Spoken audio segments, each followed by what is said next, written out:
It is December 1st, Coffee Chat Tuesday.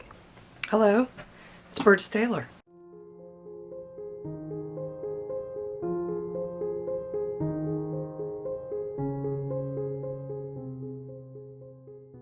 I thought, well, it's the beginning of December, and it's the day after NaNoWriMo.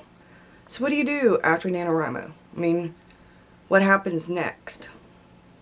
Well, let's see. And as much as I wish I had done something the last day of NaNoWriMo, I haven't really been writing since I won.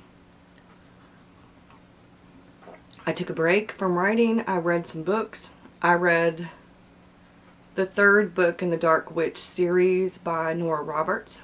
I really like that series. I finished up the Patricia Cornwell book, Depraved Heart and Flesh and Blood. I had already read those. I read both of those this month.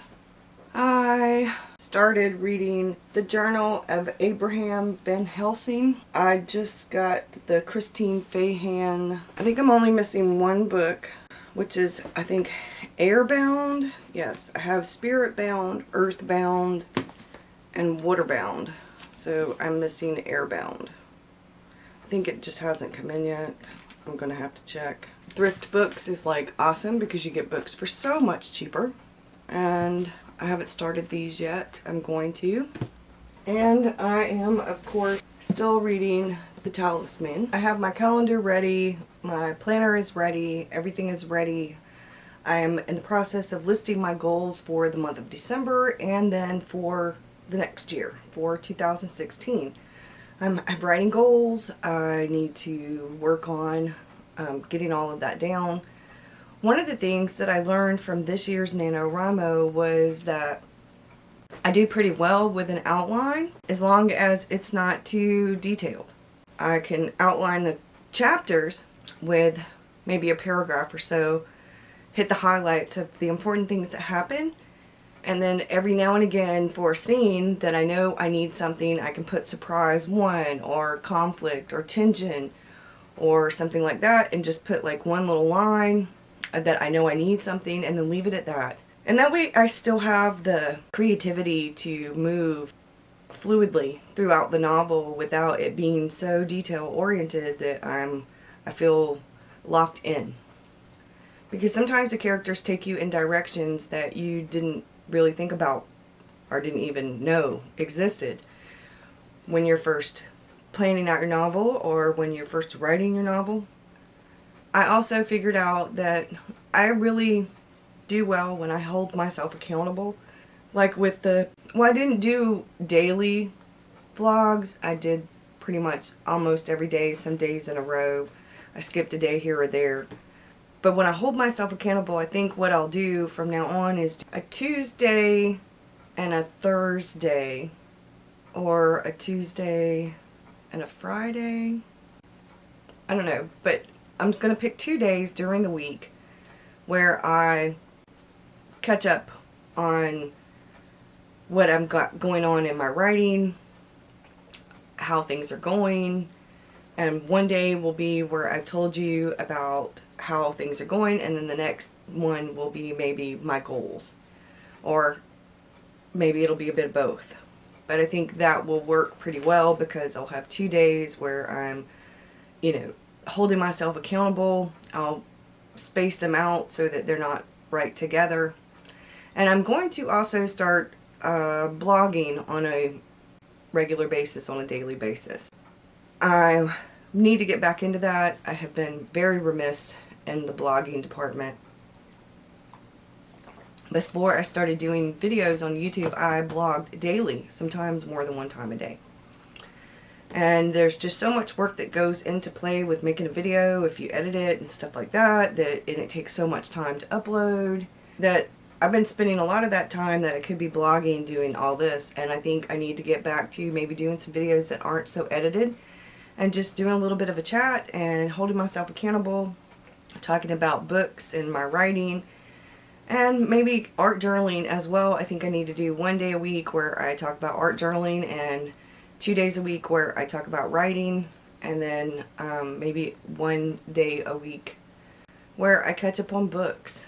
I don't really want to get into the booktube thing too much, but I think it's important as a writer that you read a variety of things. I don't think it's a good idea to just read one type of thing unless that's your thing, I guess. But for me, I read across a lot of genres, and I think it's important for me as a writer because I don't fit into one specific genre. I'm writing a paranormal sort of suspense with a little bit of romance thrown in. The first book's not going to have as much romance. I think the second book will have more romance in it. But for now, there's going to be, coming up in towards the middle or the end of Act 2, there's going to be some tension when they first meet. And that tension is going to evolve. And I think that by the end of the book, there will be some definite romance going on. I don't want to throw the romance in there lickety-split because that's just not, I don't like that. People don't fall in love, head over heels in love in, 2 minutes. You get to know somebody, and usually I like the books that when the romance actually has some romance. I think you can have an attraction for somebody in an instant, a physical attraction. But I think the mental stuff takes longer. After December's over, I'm going to get back to the do-it-yourself projects in the house. And I will probably do video every now and again about that. And then in March, I will be doing NaNoWriMo. I will be editing my book because I hope to finish my book by the end of January, beginning of February, so that in March I will be editing. And then after March is over, hopefully I will have the book edited enough so that, or if not, then I will use April's camp to finish editing so that over the summer I can have beta readers reading my book over the summer. That's my goal, because I want to spend July's camp starting the next book in the series so that in November I will be putting it all together, hopefully in July's camp, and getting some of the stuff down so that in November I'm actually really hardcore writing that book. Or I might be using July to finish editing and then using November to start the second book. We'll just have to see how that goes. I don't want to lock myself into that, but I do want to have deadlines so that I'm working towards those goals and holding myself accountable because I work better that way. And that's about it. What I plan on doing is writing for December and January.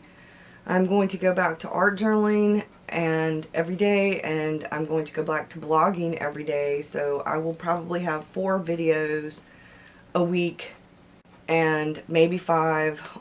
And that'll be that. I might just do one writing catch-up video where I talk about what's going on with the writing and everything, and then one art journal, I might do it that way. But right now I'm trying to figure all that out, and I need to work on that part. But I'm really excited. I closed out NaNoWriMo with 58,000 words. Like I said, I haven't written anything since then, and I'm about to start writing. I'm going to get off of here. I hope you guys had a really great NaNoWriMo, and have a really good one, and I'll see you again soon. Thanks for watching. Bye.